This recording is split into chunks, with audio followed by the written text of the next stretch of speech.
አሁን ቤተ መቅደስ ኖሮ ዕጣን ኖሮ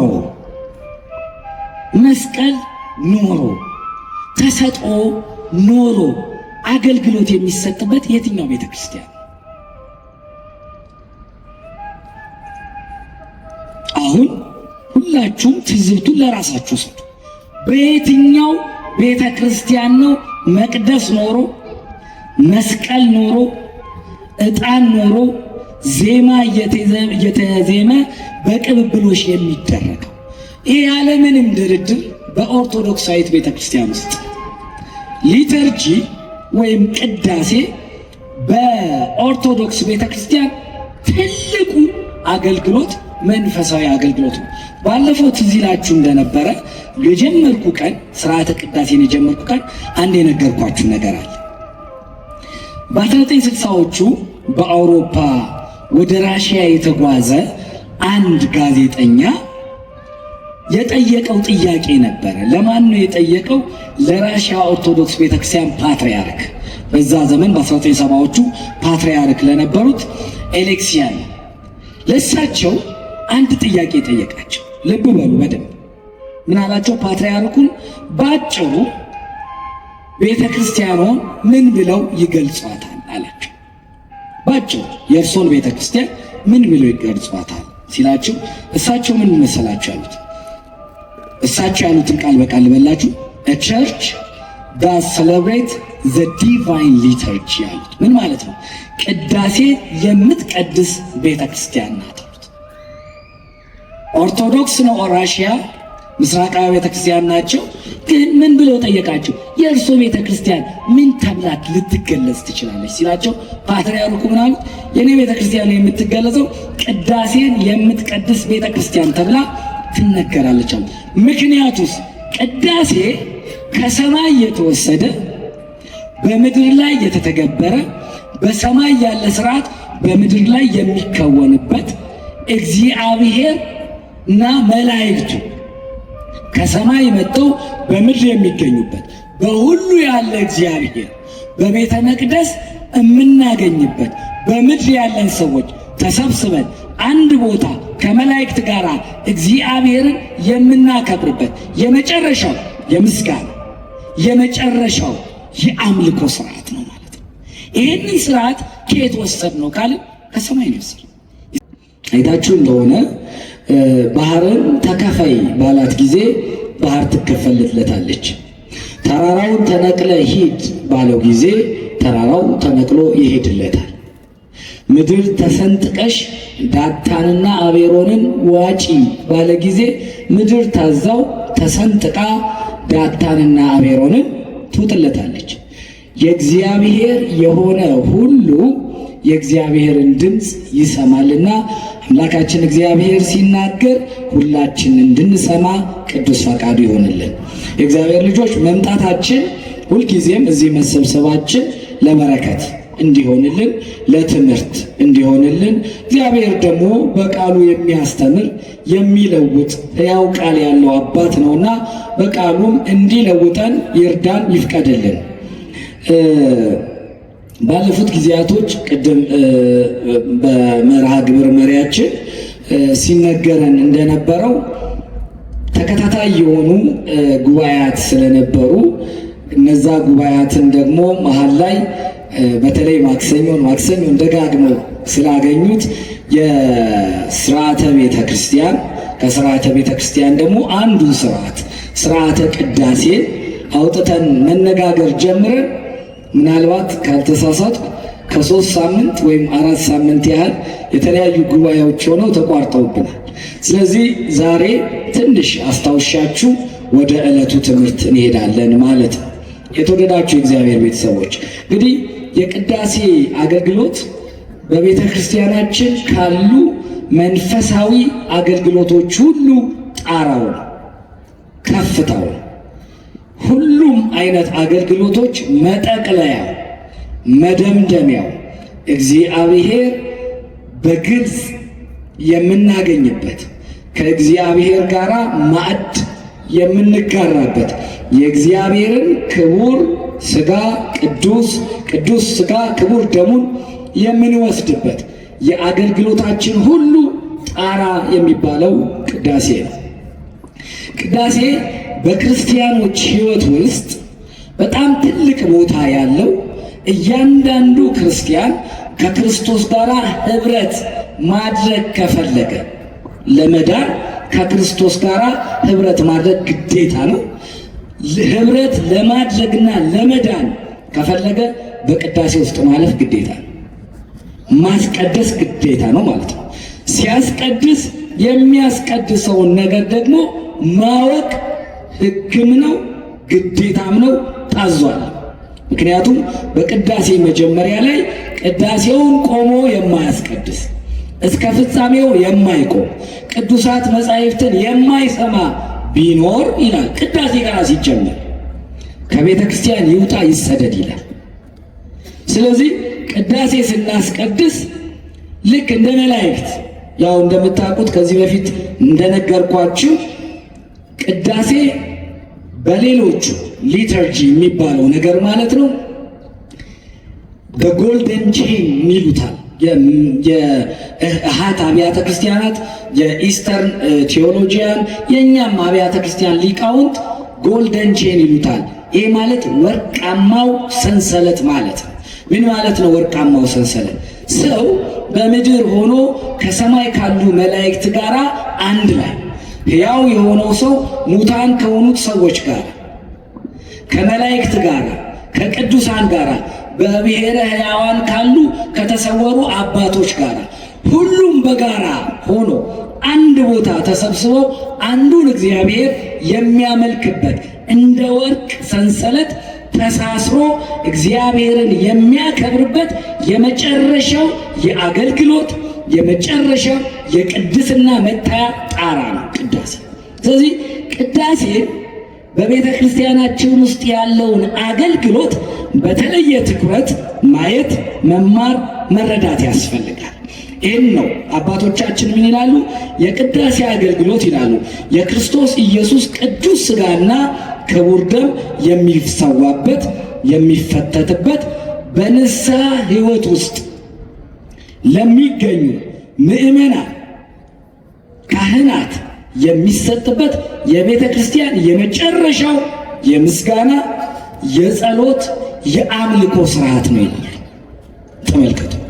ካህናቱ ንስሐ ገብተው ምእመናኑ ንስሐ ገብተው በአንድ ሆኖ ቅዱሳን መላእክት ከሰማይ መጥተው እግዚአብሔር በመንበሩ ላይ ሆኖ ቅዱስ ሥጋው ክቡር ደሙ የሚፈተትበት እግዚአብሔርን ሕያው እግዚአብሔርን በአካል የምናገኝበት የመጨረሻው የምስጋና የመጨረሻው የጸሎት የመጨረሻው የአምልኮ ስርዓት ነው ቅዳሴ።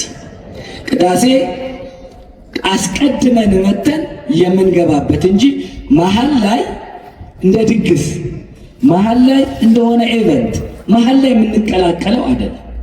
በህብረት አንድ ላይ ሆነን በጋራ የምናመልክበት ስርዓት ነው። ስለዚህ በቤተ ክርስቲያን ከሚሰጡ ህብረ ብዙ አገልግሎቶች መካከል ቅዳሴ ልዩ አገልግሎት ነው። በቤተ ክርስቲያናችን የተለያየ አገልግሎት ይሰጣል። ሁሉም አገልግሎት ተሰብስቦ ቅዳሴ ነው የሚያደርሰው። የእግዚአብሔር ልጆች ሁሉም አገልግሎት ለምሳሌ ይሄ አገልግሎት የስብከት አገልግሎት ነው፣ የወንጌል አገልግሎት ነው። ወንጌል የሚያደርሰው ቅዳሴ ነው። ሄዶ ገፍቶ የሚያደርሰው ቅዳሴ ላይ። ማህሌት ብትቆሙ ማህሌት ቆማችሁ አመስግናችሁ ገፍቶ መጨረሻ የሚያደርሰው ቅዳሴ ላይ። ሰዓታት ብትቆሙ ሰዓታት ቆማችሁ አድራችሁ ገፍቶ መጨረሻ የሚያደርሰው ቅዳሴ ላይ። ቅዳሴ ማሰሪያ ልዩ አገልግሎት ነው። ስለዚህ ነው ቅዱሳን አባቶቻችን ልዩ ነው ይላሉ። ምክንያቱ ደግሞ ይላሉ ሰዎች በእምነት ተቀብለውት ዘላለማዊ ሕይወት የሚያገኙበት አማናዊው የክርስቶስ ሥጋና ደም የሚሰዋበት ለአማንያን የሚታደልበት ልዩ ስርዓት ስለሆነ ነው። የትኛውም በቤተ ክርስቲያናችን ያለ አገልግሎት ከቅዳሴ ውጪ ክቡር ሥጋና ቅዱስ ደም የሚፈተትበት የለም።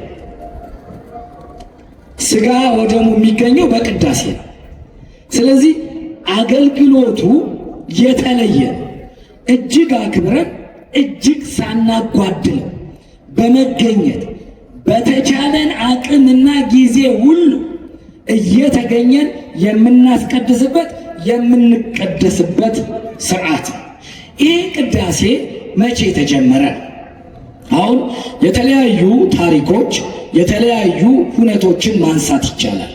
ለምንድን ነው ከታሪኩ የምንጀምረው ካልን መቼም ነገርን ከጥግ ይዞ መነሳት በቤተ ክርስቲያናችን የሚሰሩ ስርዓቶች የሚከናወኑ ተግባራት ከየት መጡ የሚለውን ማወቅ ያስፈልጋል። ቅዳሴ ማለት ቀደሰ የሚል መነሻ ግስ አለው። እሱ ምን ማለት ነው? ቀደሰ አመሰገነ፣ አከበረ፣ ልዩ አደረገ ብለው አባቶች ይተረጉማሉ። እዚህ ቅዳሴ ማለት ምስጋና ማለት ነው። ማን ነው የሚመሰገነው ያልን እንደሆነ ልዑለ ባህሪ አምላካችን እግዚአብሔር ነው። የቅዳሴን አጀማመር ስንመለከት ቅዳሴ የተጀመረው በመላእክት ነው። በማን ነው? በመላእክት ነው። ልብ በሉ፣ እኛ ቅዳሴን የተማርነው ከመላእክት ነው። ስርዓቱን በደንብ እያንዳንዱ እናመጣለን። አባቶች ምን ይላሉ? በሰማይ ያለው ስርዓት በምድርም ተሰራ ይላሉ። በሰማይ ያለው ቀጥታ ኮፒ ነው ያደረግነው በምድር። ለዚህ መጽሐፍ ቅዱሳዊ ምሳሌ፣ መጽሐፍ ቅዱሳዊ ማስረጃ እናመጣለን። በሰማይ ያለ ስርዓት በምድር ነው የተከናወነው። እንደምታውቁት እግዚአብሔር 22 ስነ ፍጥረታት ፈጥሯል። ከስነ ፍጥረታቱ ከ22ቱ ሁለቱ የተለዩ ናቸው፣ ሰውና መላእክት። ሰውና መላእክት የእግዚአብሔርን መንግስት ሊወርሱ ለምስጋና የተፈጠሩ ከእግዚአብሔር ጋር ህብረት የሚያደርጉ አመስጋኝ ፍጡራን ናቸው። ግዕዛን አላቸው፣ አእምሮ አላቸው። ፈጣሪያቸውን የሚያውቁ እግዚአብሔርን የሚያውቁ እግዚአብሔርን የሚያመሰግኑ ፍጥረታት ናቸው ሰውና መላእክት። በስነ ፍጥረት ታሪክ ደግሞ ቀድሞ በመፈጠር መላእክት ይቀድማሉ። መላእክት ከሰው ቀድሞ ነው የተፈጠሩት። ሰው ከፍጥረታት ሁሉ መጨረሻ ነው። መላእክት ዕለተ ዓርብ ተፈጥረዋል፣ ዕለተ እሑድ ተፈጥረዋል። ሰው ደግሞ ዕለተ ዓርብ ተፈጥሯል። ስነ ፍጥረት ሲጀመር እሑድ ነው የተጀመረው። ስነ ፍጥረት ያለቀው መቼ ነው? ዓርብ። ስለዚህ እነዚህ ሁለት ፍጥረታት ከ22ቱ ስነ ፍጥረታት እነዚህ ሁለቱ ፍጥረታት በተለየ እግዚአብሔርን እንዲያመሰግኑ የተፈጠሩ ናቸው። ቀድመውን በመፈጠራቸው መላእክት አስቀድመው ከሰው ምስጋናን ጨምረዋል፣ ለእግዚአብሔር አመስጋኝ ሆነዋል። ይህንን ማየት እንችላለን። እንግዲህ ጀማሪዎቹ እነሱ ናቸው ስንል ቀዳሲያኑ የመጀመሪያዎቹ ቅዳሴን ያካሄዱት መላእክት ናቸው ማለት ነው። ከሰዎች ቀድመው ቅዳሴን የጀመሩት። ይህንን በመጽሐፍ ቅዱስ ማስረጃ ስንመለከት በመጽሐፈ ኢዮብ ምዕራፍ 38 ቁጥር 6 ላይ እንዲህ የሚል ለምስጋና መፈጠራቸውን የሚናገር ኃይለ ቃል እናገኛለን። ከዋክብት በተፈጠሩ ጊዜ ይላል። ልብ በሉ፣ ከዋክብት በተፈጠሩ ጊዜ፣ ፀሐይ፣ ጨረቃ፣ ከዋክብት በተፈጠሩ ጊዜ።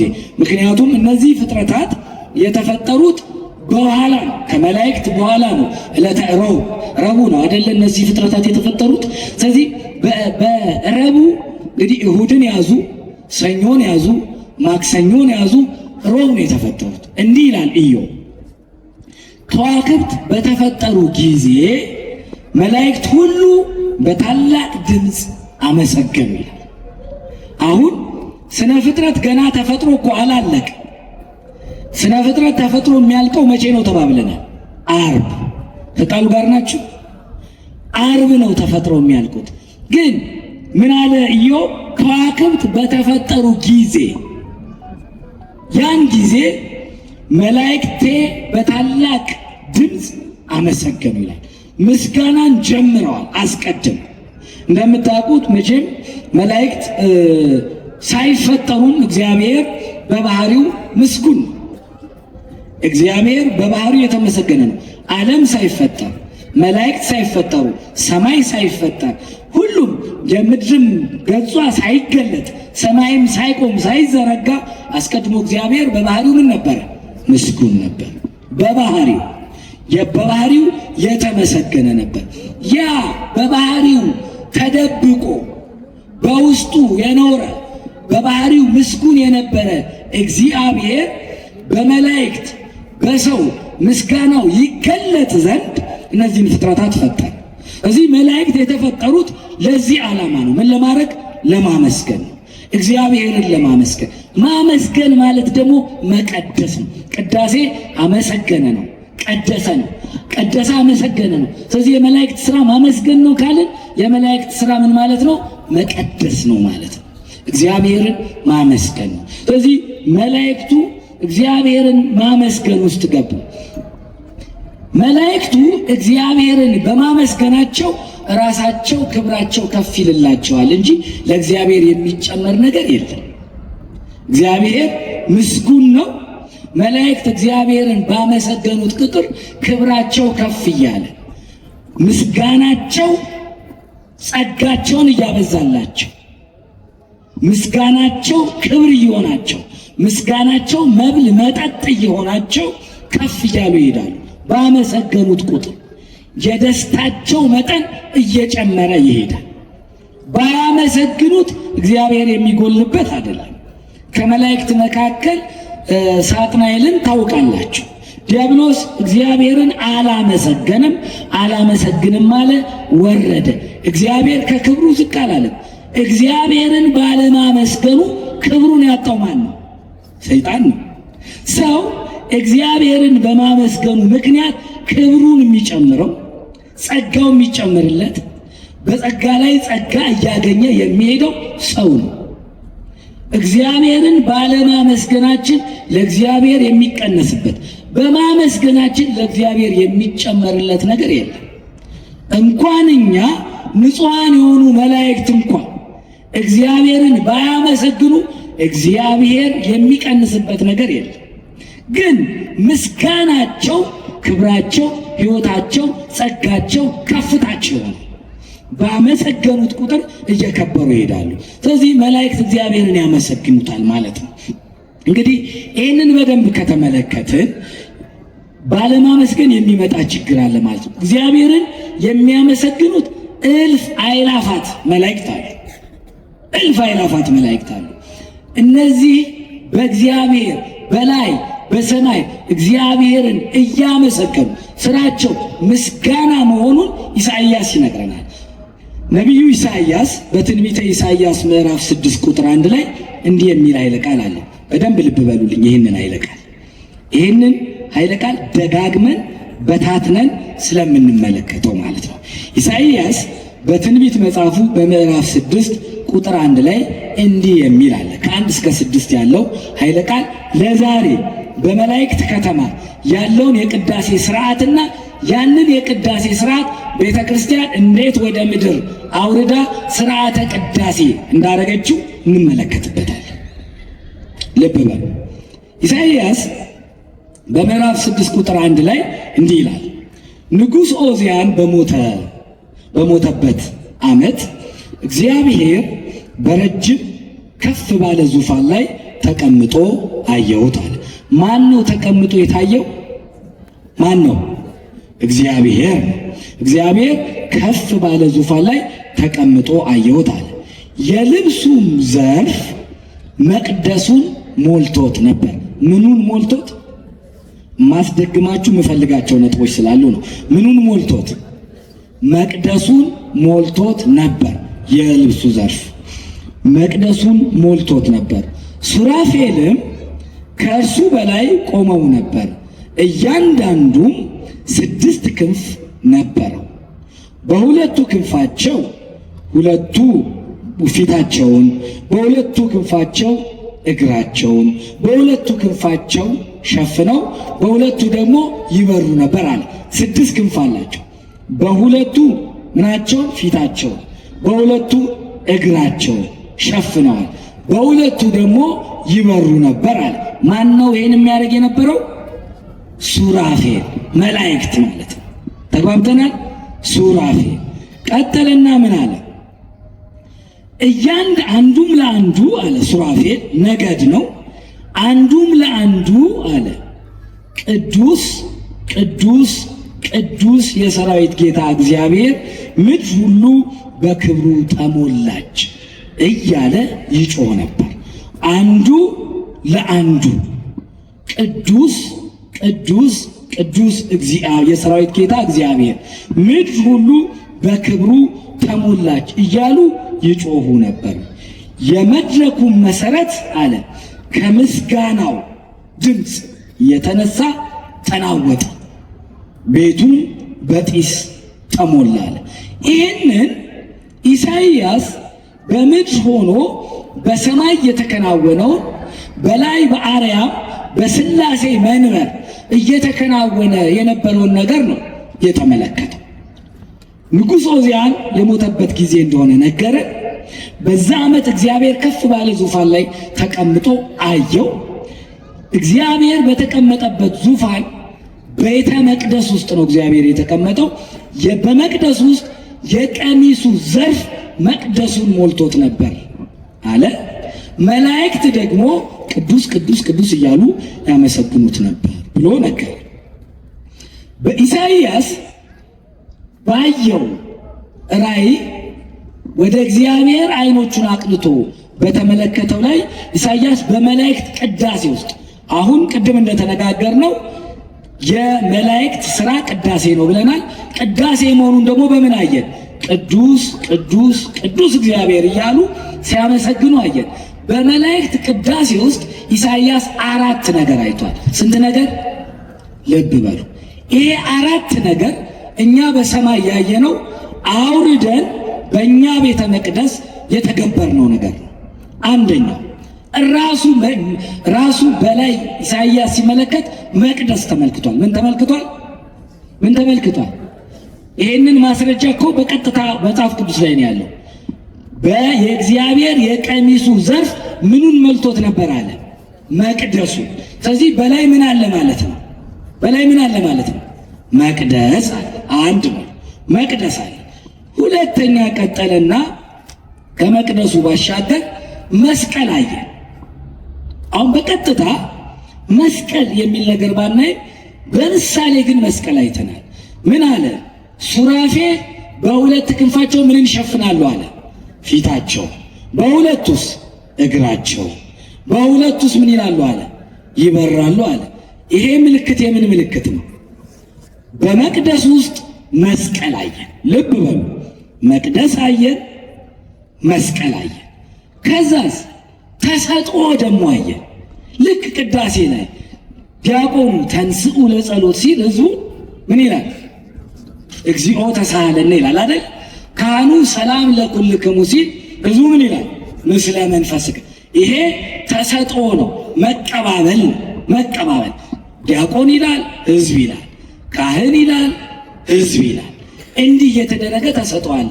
ምን አለ እዚህ ላይ በትንቢተ ኢሳይያስ ምዕራፍ 6 ላይ የመላእክቱን አገልግሎት መሰረት አድርጎ ኢሳይያስ ምን አለ?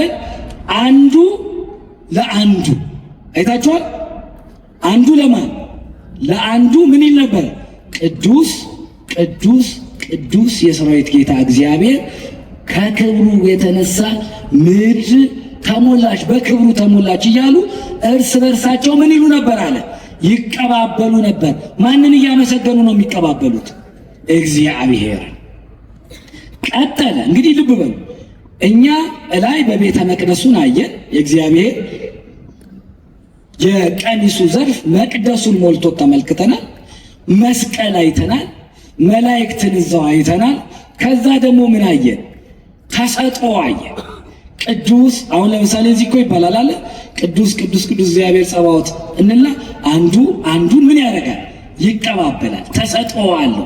ይሄ በላይ በቤተ መቅደስ አንዱ ሱራፌል ሌላኛውን ሱራፌል ቅዱስ ቅዱስ ቅዱስ እግዚአብሔር እያለ ያዜማል። ሌላኛው የሚቀበልና ያዜማል። ይሄ በመቀባበል ትልቅ ምስጋና በቤተ መቅደሱ ያደርጉ ነበር። ይሄ ተረት አይደለም። ይሄ በመጽሐፍ ቅዱስ ውስጥ የተገለጠ የተነገረ ሁላችንም በእጃችን የያዝነው መጽሐፍ አንዱ ነው። ከዛ አስቀጠልና ምን አለ? ቤቱ በጢስ ምን ሆነ? ተሞልቶ ነበራል። ጢስ የተባለው ዕጣን ነው። ይህንን ማረጋገጫ ከየት መውሰድ እንችላለን? ከራእየ ዮሐንስ ከምዕራፍ 6 ቁጥር 4 ላይ እንወስዳለን። ልብ በሉ። ይሄ አሁን ምን ይላሉ አንዳንዶች? ዕጣን እኮ ቀርቷል፣ እንደውም ዕጣን የቀረ አገልግሎት ነው፣ በኦሪት ነው ይላሉ።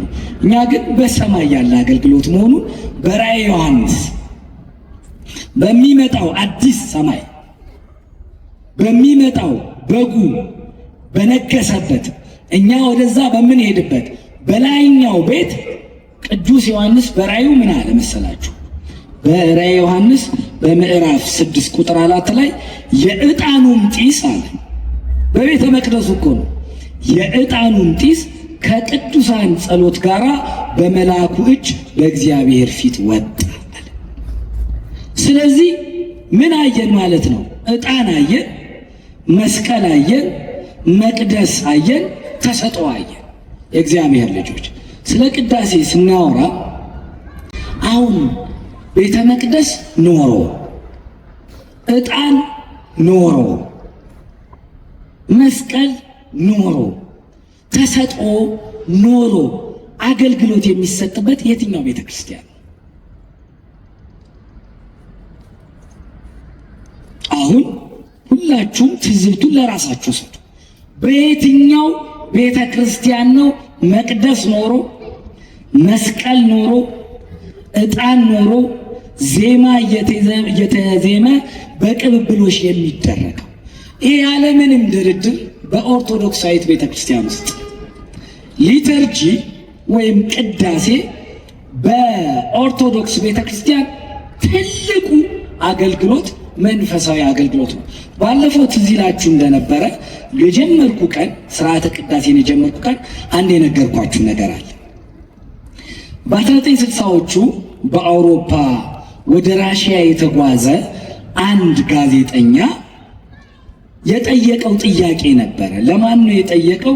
ለራሽያ ኦርቶዶክስ ቤተክርስቲያን ፓትርያርክ፣ በዛ ዘመን በ1970ዎቹ ፓትርያርክ ለነበሩት ኤሌክሲያን ለእሳቸው አንድ ጥያቄ ጠየቃቸው። ልብ በሉ በደንብ ምን አላቸው? ፓትርያርኩን ባጭሩ ቤተ ክርስቲያኗን ምን ብለው ይገልጿታል አላቸው። ባጭሩ የእርሶን ቤተ ክርስቲያን ምን ብለው ይገልጿታል ሲላቸው እሳቸው ምን መሰላችሁ ያሉት? እሳቸው ያሉትን ቃል በቃል ልበላችሁ። a church that celebrates the divine liturgy ያሉት ምን ማለት ነው? ቅዳሴ የምትቀድስ ቤተ ክርስቲያን ናት አሉት። ኦርቶዶክስ ነው ራሽያ ምስራቃዊ ቤተ ክርስቲያን ናቸው። ግን ምን ብለው ጠየቃቸው? የእርሶ ቤተ ክርስቲያን ምን ተብላ ልትገለጽ ትችላለች ሲላቸው ፓትርያርኩ ምን አሉት? የኔ ቤተ ክርስቲያን የምትገለጸው ቅዳሴን የምትቀድስ ቤተ ክርስቲያን ተብላ ትነገራለች አሉ።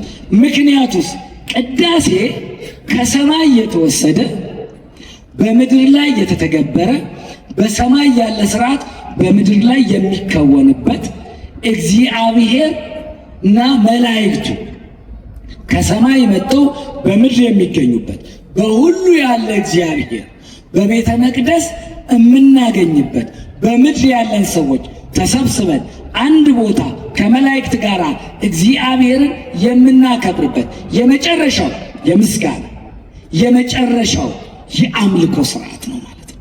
ይህንን ስርዓት ከየት ወሰድ ነው ካልን ከሰማይ ነው ወሰድ ኢሳይያስ እንደነገረ። ስለዚህ እነዚህን አራት ነገሮችና ኢሳይያስ ይቀጥላል። ከቃሉ ጋር ናችሁ? ይህንን በደንብ ይዘን ከሄድን ከሰማይ እንዴት እንደመጣ ካየን ከዛ በኦሪት የነበረውን ነገር እናይና ወደ ሐዲስ ኪዳን ቤተ ክርስቲያን ሰተት ብለን እንገባለን። የእኛ ቤተ ክርስቲያን ምን ይላሉ አባቶቻችን?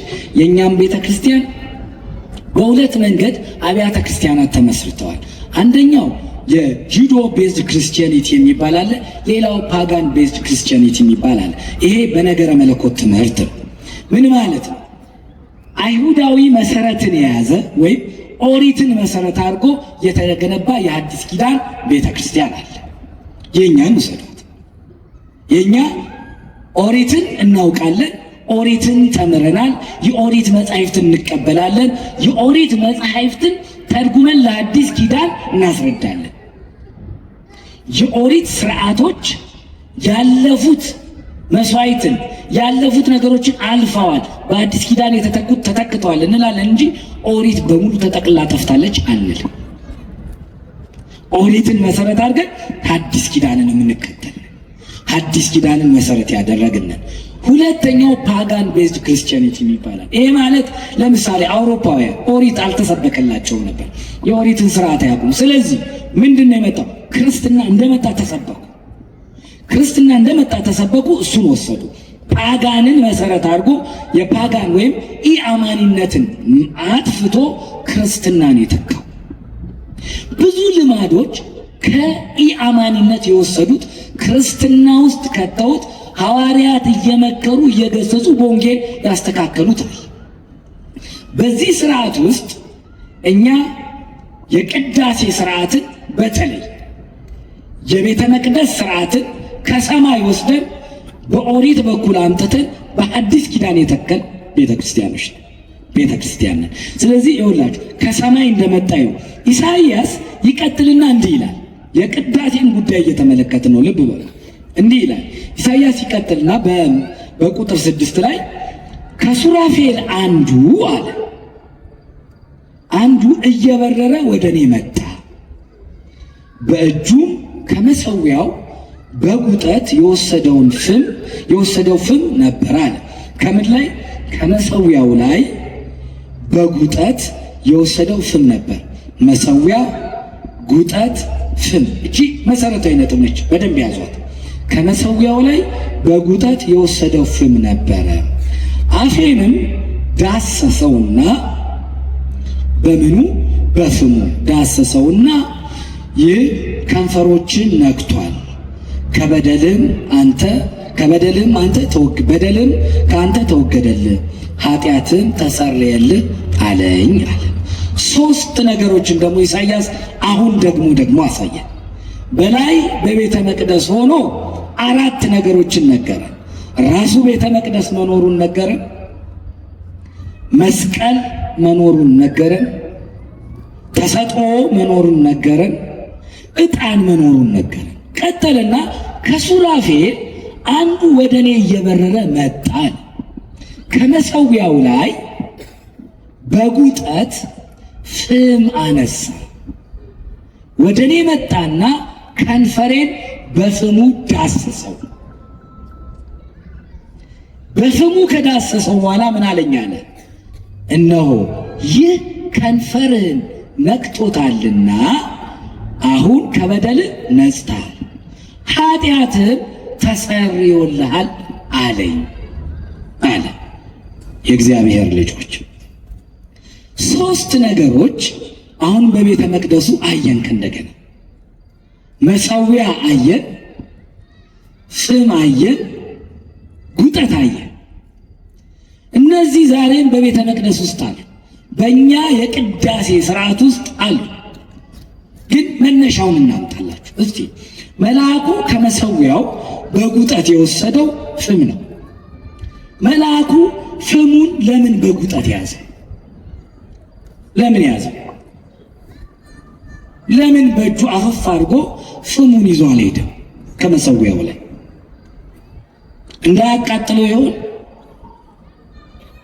እንደዛ እንዳንል መዝሙረኛው ቅዱስ ዳዊት በመዝሙር 104 ቁጥር 4 ላይ ይህንኑ ቃል ደግሞ ቅዱስ ጳውሎስ ለዕብራውያን ክርስቲያኖች በጻፈው በዕብራውያን መልእክቱ ምዕራፍ 1 ቁጥር 7 ላይ እንዲህ የሚል ኃይለ ቃል አለ።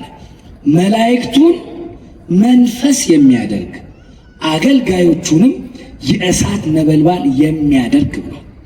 ስለዚህ መላእክት መንፈስ ናቸው፣ የእሳት ነበልባል ናቸው ማለት ነው።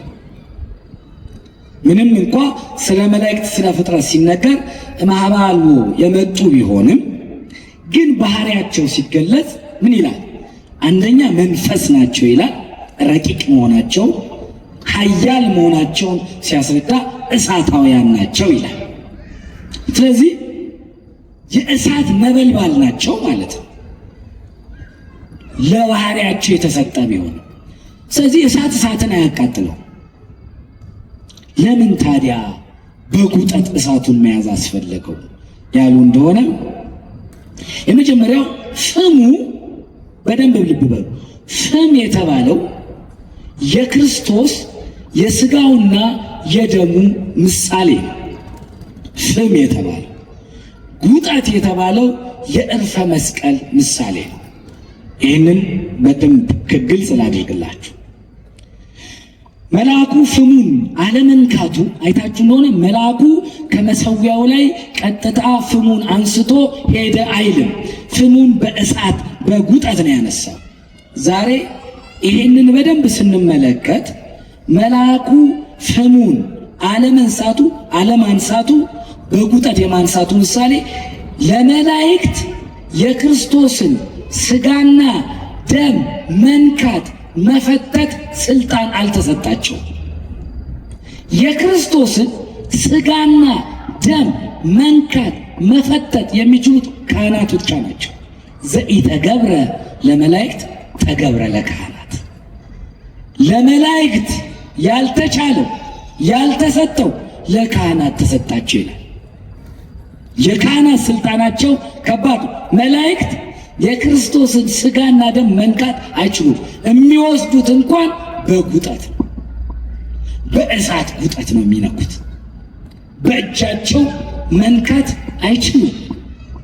ይህን ክብር በደንብ ስንመለከተው የካህናት እንኳን ሥጋው ደሙን መንካት ብቻ ሳይሆን መላእክትን ምን ማድረግ ይችላሉ? ገዝተው የማቆም ስልጣን አላቸው። ይሄ ተረት አይደለም፣ ታሪክም አይደለም። ከመጽሐፍ ቅዱስ ልንገራችሁ።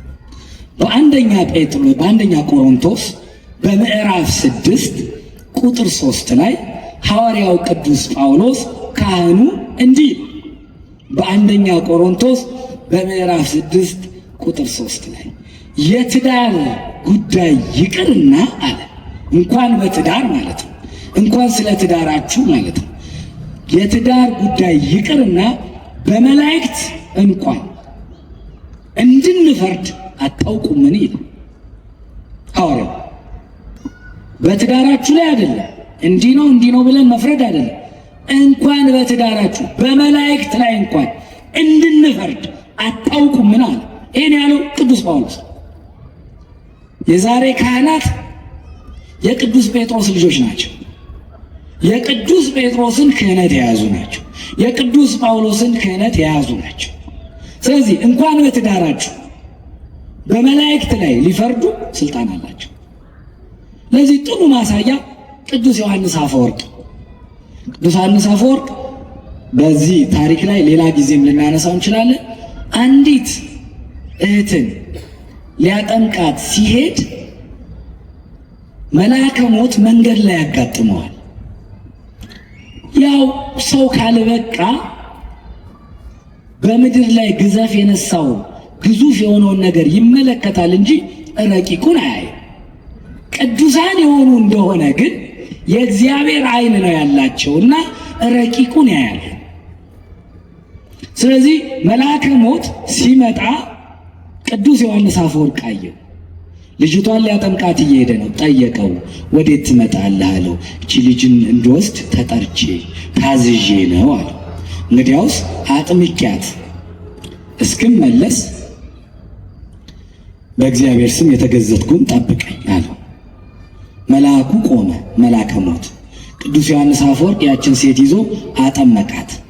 አጥምቋት በሌላ መንገድ ሄደ። ረስቶት ሄደ። ከረጅም ዓመት አባቶች 10 ዓመት ይላሉ። ከ10 ዓመት በኋላ ቆይቶ ቅዱስ ዮሐንስ አፈወርቅ በዛ መንገድ ሲመጣ ያ መልአከ ሞት በግዝቱ እንደቆመ ነው።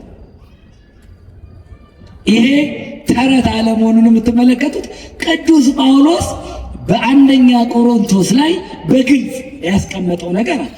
በግልጽ ያስተማረ በአንደኛ ቆሮንቶስ ምዕራፍ 6 ቁጥር 3 ላይ የትዳር ጉዳይ ይቅርና በመላእክት ላይ እንኳን እንድንፈርድ አታውቁምን? ስለዚህ አስቆመው። ሄደ። ከ10 ዓመት በኋላ አገኘው። ምን ሆነ ነው አለው። እንዴ አባቴ ረስተኝ ነው እዚህ ቦታ እንዲህ ስታልፍ እንዲህ ብለኛል። በል እግዚአብሔር ይፍታ አለው። ከዛ በኋላ ሄዶ ልጅቷ ነፍሷን ከስጋዋ ለያት። ይሄ በካህናት የስልጣን ደረጃ ነው። ይሄ ምን ማለት ነው? መልአኩ ፍሙን በጉጠት ይዞ የመሄዱ ጉዳይ ፍሙ የክርስቶስ የስጋውና የደሙ ምሳሌ ነው። መላእክት ስጋና ደሙን እንደማይፈትቱ ማሳያ ነው። ታዲያ ጉጠቱ ምንድነው?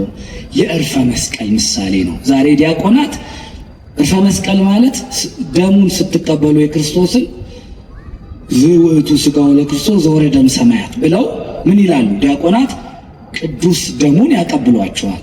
ሲያቀብሉ የሚይዙት ለኛ በቤታችን ማንኪያ የምንለው በዚህ ቤተ ክርስቲያን ከመጣ በኋላ ተባርኮ ግን ማንኪያ አይደለም የሚባለው፣ እርፈ መስቀል ነው የሚባለው። ያ ጉጠት የዛ ምሳሌ፣ ያ የተባረከ ነው፣ የተቀደሰ ነው፣ የተለየ የቅድስና ጉዳይ ነው እንጂማ ይላሉ መተርጉማን መልአኩ ፍሙን አለመንካቱ ይሄ ከሆነ ይላሉ በደንብ እንመልከተው። ለምሳሌ መሰዊያውን ደግሞ እንመልከተው። በኋላ በደንብ ዘርዘር አድርጌ ላየው ሞክራለሁ። መሰዊያው ደግሞ የመንበሩ የጽላቱ ነው። ዛሬ ካህኑ የክርስቶስን ስጋ የክርስቶስን ደም በመሰዊያው ላይ ያደርጋል። መልአኩ ፍሙን የወሰደው ከመሰዊያው ላይ ነው። ዛሬም ስጋውን ደሙን ወስዶ ለምእመናን የሚያቀብለው ከመሰዊያው ላይ ነው ካህኑ። የሰማይ ስርዓት በምድር ላይ የመሰራቱ ምልክት ነው። የእግዚአብሔር ልጆች አያችሁ፣ ካህኑ በመንበሩ ላይ በታቦቱ ላይ አስቀምጦ ያንን አሐዱ አብ ቅዱስ፣ አሐዱ ወልድ ቅዱስ፣ አሐዱ ውእቱ መንፈስ ቅዱስ ሲል ሀበነ ሲል ሲባርክ ሲጸልይ ያ የመጣው ለዓይናችን የሚታየው ህብስት ለዓይናችን የሚታየው ወይን ምን ይሆናል? ህብስቱ ተለውጦ ስጋ ወልደ አምላክ ይሆናል። ያ ወይን ተለውጦ ስጋ ደመ ወልደ አምላክ ይሆናል። ዕለተ ዓርብ ይሄዳል ቀጥታ። ቤተ መቅደስ የቀራንዮ ምሳሌ ነች። የታቦቱ የመስቀል የቀራንዮ ክርስቶስ ስጋውና ደሙ የፈሰሰበት ቦታ ምልክት ነች። ስለዚህ ሕያው የሆነው የክርስቶስ ስጋ ደም የሚፈስበት ነው። አባቶች ይህንን ሲያስረዱ ኢሳይያስ ይላሉ በፍሙ ምን ሆነ? እንደ ተፈውሷል። አሁን የኢሳይያስ ለምጽ ነበረበት ከንፈሩ ላይ የነቢይነቱ ማዕረግ ተነክቶበት ነበር። ስለዚህ መልአኩ መጥቶ ያንን ፍም ይዞ መጥቶ ከንፈሩን ሲዳስሰው ኢሳይያስ እንደ ተፈወሰ ይላሉ። ካህናት ለምእመናን ቅዱስ ስጋውን ክቡር ደሙን ሲያቀብሏቸው ከኃጢአታቸው ምን ይላሉ? ይሰረይላቸዋል፣ ይደመሰስላቸዋል። ስጋው ደሙ ኃጢአትን መደምሰሻ። ስለዚህ ያ ምሳሌ ነው። እንዲያማ ካልሆነ አሉ አባቶች እንደው ፍም ወደ ሰው ከንፈር ቢሄድ እንዴት ያድናል?